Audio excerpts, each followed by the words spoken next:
Medo de errar e imperfeições humanas. De onde vem esse medo de errar? Por que é tão difícil lidar com esse medo de errar? Olá, sejam muito bem-vindas e muito bem-vindos a mais um episódio do Ser Livre Podcast. Aqui você encontra episódios curtos e semanais, toda quinta e domingo, para a gente poder falar sobre formas de ser. Ser livre, ser corajoso, ser a principal causa da sua realidade. E no episódio de hoje, a gente vai falar sobre o perfeccionismo. Como o perfeccionismo te estagna, como ele te trava na sua vida. E aí, para começar, eu quero só que você pense aqui em como a nossa sociedade é moldada e estruturada. Em como a gente se relaciona com os erros. O que a gente aprende desde criança sobre errar. Todo esse sistema escolar que é pautado em notas, por exemplo, pautado em acertos e erros. Então, desde criança, é introduzido na nossa mentalidade que o certo te recompensa e o errado precisa ser evitado a todo custo, porque ele te pune de certa forma. E assim a gente acaba entendendo que o esperado, o socialmente aceito, o correto, é ser uma pessoa que acerta sempre. O erro acaba sendo associado a uma pessoa que tem um defeito, que precisa ser ajustada, corrigida. E eu sei que pode parecer meio demais falando desse jeito, mas é que é assim que a nossa linguagem funciona. A linguagem do ser humano ela é muito pautada em certo e errado, em preto e branco, entre blocos. É assim que o nosso cérebro entende as coisas. E é exatamente assim que o cérebro de uma criança vai absorvendo essas mensagens e informações. A criança, ela entende que se errar é feio, ela é uma pessoa feia. A gente acaba, pessoalizando, levando para o pessoal, como se o fato de eu cometer um erro diz que eu sou uma pessoa completamente errada. E essas lógicas de erro e acerto tem nos nossos núcleos também, para além do colégio, Na nossa família, nas nossas amizades, se você sofreu bullying ou se seus pais eram um pouco mais rígidos. Então, dentro ali de um ambiente que era para ser seguro e de amor, acaba gerando essa ideia de que ao errar, você vai receber desaprovação e desamor. Tem um vídeo que eu vi no TikTok recentemente de uma mulher, chama Eu Pari Duas, acho, que ela fala justamente, a página dela é falando sobre educação positiva. E ela tem 2 filhas, e ela estava narrando uma cena das 2 filhas na cozinha, em que a mais nova tinha quebrado um copo de vidro. Ela tinha derrubado e quebrado esse copo de vidro no chão, e ela ficou desesperada e começou a chorar. Aí, chegou a irmã mais velha dela e falou assim, calma, é só a gente limpar, tá tudo bem. Você se cortou, o que aconteceu? Pegou um pano e foi ajudar a limpar. E aí a mãe estava narrando essa cena, como ela ficou muito emocionada e orgulhosa, porque lembrando da criação dela, buscando na memória dela, e aí trazendo pra gente aqui, também buscando na minha memória, se eu quebrasse ou estragasse alguma coisa na minha infância, a primeira reação era de grito, assim, era de susto, era de, é errado, meu Deus, o que aconteceu? O que foi que você quebrou, sabe? A experiência do erro era muito mais pesada. Então, é a forma com que o problema não era o errar em si, mas o que o erro significava para a pessoa, significava para a criança. E aí pensa, dentro da sua história de vida, dentro das experiências que você viveu, o erro, ele provavelmente não foi construído como uma oportunidade para aprendizado e evolução. Ele foi construído como punição. E a nossa mente, que é resolvedora de problemas, ela é naturalmente programada para focar no que falta, naquilo que daria para melhorar. Então, se a gente tem essa tendência já de olhar para aquilo que poderia ser melhor ou para aquilo que a gente perdeu, sabe, por exemplo, quando você escolhe um filme na Netflix e aí você fica pensando no outro filme que você poderia ter escolhido porque o que você tá vendo agora não é tão bom, esse tipo de pensamento. Ele mostra como o nosso cérebro sempre nos coloca essas armadilhas na busca por resolver problemas, que na verdade nem são problemas, e aí ele fica tentando acertar, fazer tudo perfeitamente, evitando falhas a todo custo.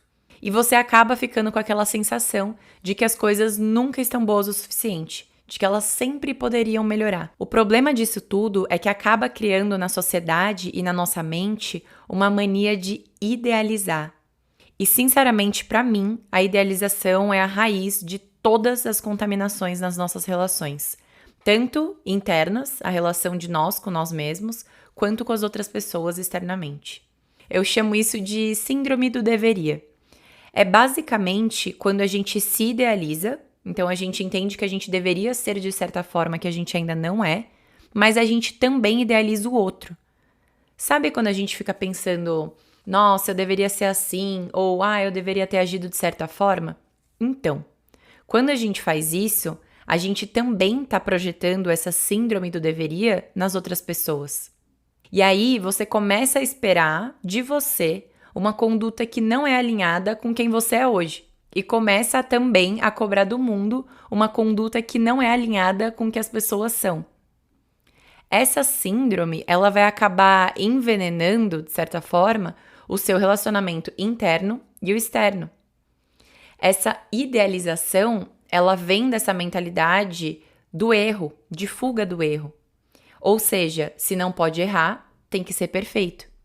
Então, a idealização é a mentalidade de que existe perfeição. De que existe como se fosse uma escada na vida, que você vai subindo, subindo, subindo e que lá em cima existe um final. Um destino que se você chegar lá, quer dizer que você conseguiu.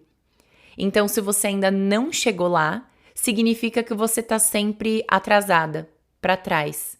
Você já se sentiu assim? Que o lugar que você está hoje não é onde você deveria estar? Por exemplo, quando você pensa que você deveria ser mais evoluída ou que esse não é um pensamento que você deveria ter, basicamente o que está acontecendo é uma série de auto-julgamentos. O problema é que, além da gente se julgar, a gente também julga os outros. Porque tudo que a nossa mente faz com a gente acaba fazendo e projetando nas outras pessoas também. A forma como a gente se trata é a forma como a gente trata o mundo. Então, quando eu sou uma pessoa que me cobro muito, eu idealizo muito como eu deveria ser. Muito provavelmente, eu também estou cobrando os outros formas de como eu acho que eles deveriam ser. E isso é muito curioso. Eu tive uma mentorada que ela tinha um cachorro, e eu também tenho um cachorro. E quando a gente estava conversando sobre perfeccionismo, a gente compartilhou que a forma como a gente estava cuidando e adestrando o nosso cachorro, que a gente pegou quando era filhote, era numa forma muito severa, muito punitiva, em que o cachorro não podia errar. Mas primeiro, todo mundo erra. Segundo, ele é um animal, é um cachorro, era um filhote.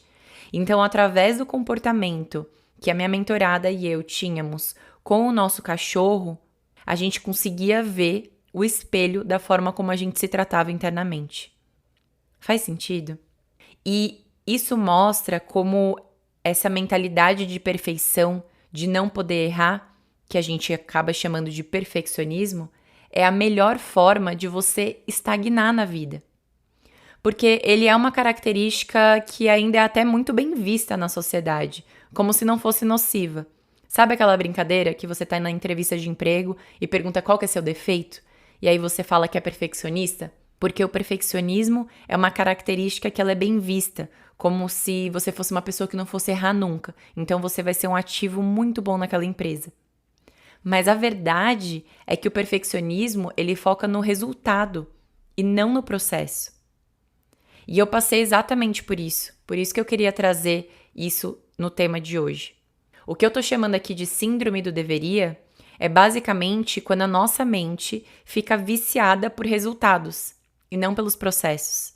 É quando você cria uma vida ideal na sua cabeça e você só vai ficar feliz quando ela der match com os resultados que você tiver. É como se só o degrau te satisfazesse. Como se subir de um degrau por outro, o processo, a vida que acontece ali, você nem enxerga, você deixa ela passar, porque ela não vale a pena. Então é basicamente quando o lugar que você tá nunca é bom o suficiente, porque você sempre sente que tem um outro lugar melhor que você poderia estar. E aí eu precisei olhar a minha vida de fora, de uma certa distância, para entender que todo aquele perfeccionismo e controle que eu tentava ter só estava me deixando estagnada. Para entender que, na verdade, eu estava sendo completamente prepotente de achar que em algum momento a minha vida estaria perfeita. que eu teria chegado ao final da escada e que eu não precisaria mais de movimento. Porque enxergando a vida dessa forma é basicamente você ficar eternamente insatisfeito. Porque nada nunca vai estar bom, né? Você vai sempre enxergar como tendo sempre uma oportunidade de melhoria. Pensando, o que mais eu deveria ser? O que mais eu deveria ter? Como os outros deveriam ser? É você nunca estar contente com os passos que já deu, com as experiências que já viveu. É ficar projetando a felicidade no futuro, como a gente já conversou aqui em outro episódio. Então, não se deixar estagnar pelo perfeccionismo é quando você para de tentar encaixar a sua vida em um ideal e você foca nas experiências, nas jornadas, nos caminhos, nas possibilidades, nas diferentes realidades. E aí, foi muito engraçado, porque eu lembro exatamente o dia que isso aconteceu. Quando eu me dei conta de que era isso que estava acontecendo na minha vida, era isso que estava me estagnando, que o meu perfeccionismo era uma máscara para eu permanecer ali na zona de conforto, de não tentar coisas novas, de não ir para lugares diferentes, de não sair de casa, não conhecer outras pessoas, e eu decidi que a partir dali a minha vida ia se pautar completamente na humildade do movimento. E eu até falo isso sempre, né? Que coragem é movimento. Porque coragem é justamente você começar, você fazer, você se movimentar para além da ideia do perfeccionismo. Tem até um livro que estava super em alta esses tempos, do Austin Kleon, que chama Roube como um Artista. E ele tem uma frase muito boa, que ele fala assim: você não tem que esperar até saber quem você é para começar. Então ele acaba sugerindo, né, o conceito geral do livro é da criação contínua e o aprendizado através da prática. Que você só vai ser criativo quando você começar, quando você se movimentar. Então ele encoraja os criadores a copiar, adaptar e transformar o trabalho dos outros como uma forma de desenvolver as suas próprias habilidades. Então ele destaca essa importância do movimento contínuo para não ficar esperando a perfeição, entende? É quando você vive a vida, quando você absorve características, ambientes, jeitos de outras pessoas, temas que você nunca foi exposto. Isso vai te alimentando de certa forma. Isso vai te trazendo novas possibilidades, porque é no movimento que a gente aprende. E a gente também não pode achar que quando a gente sente insatisfação, isso é algo que vai levar a gente para o movimento, tá? Porque a insatisfação também é um sentimento que está focada no resultado. Então, ela vai estar sempre insatisfeita com o degrau atual e ela vai focar no próximo degrau e não no movimento de subir o degrau. Faz sentido? E para mim, sabe qual é o mais fatal de tudo isso? É quando a gente acaba se cobrando para caber nessa idealização que a gente mesmo criou. Porque quando a gente está tentando caber numa idealização, a gente está tentando caber num perfeccionismo. Quando a gente tenta caber em um perfeccionismo, a gente está tentando levar uma vida em que não se pode errar. E a gente já entendeu que isso é impossível, né? Então, quando isso acontece, a gente não vai se permitir ser nada diferente daquilo que a gente acredita ser o caminho perfeito. E aí, além da gente se autocobrar e autopunir constantemente, a gente também cobra os outros de se encaixarem nisso, o que acaba por contaminar todas as nossas relações.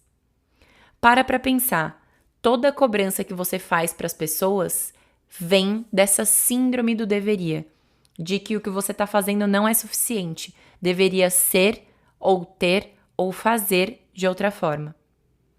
Você imagina que a pessoa deveria ser de determinada forma.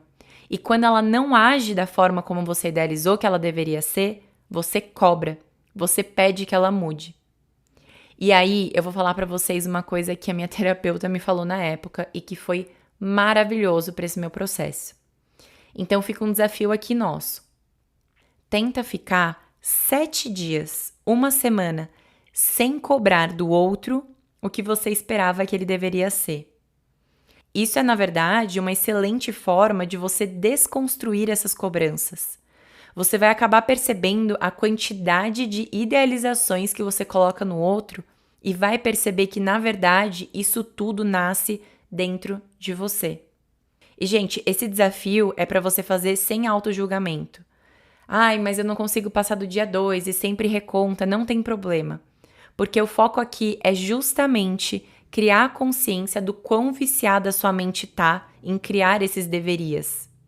Quanto mais consciência você tiver desse mecanismo, mais clareza você vai ter do que precisa ser curado. Tudo isso é experiência de autoconhecimento. Lembra que é mais importante o processo do que o resultado.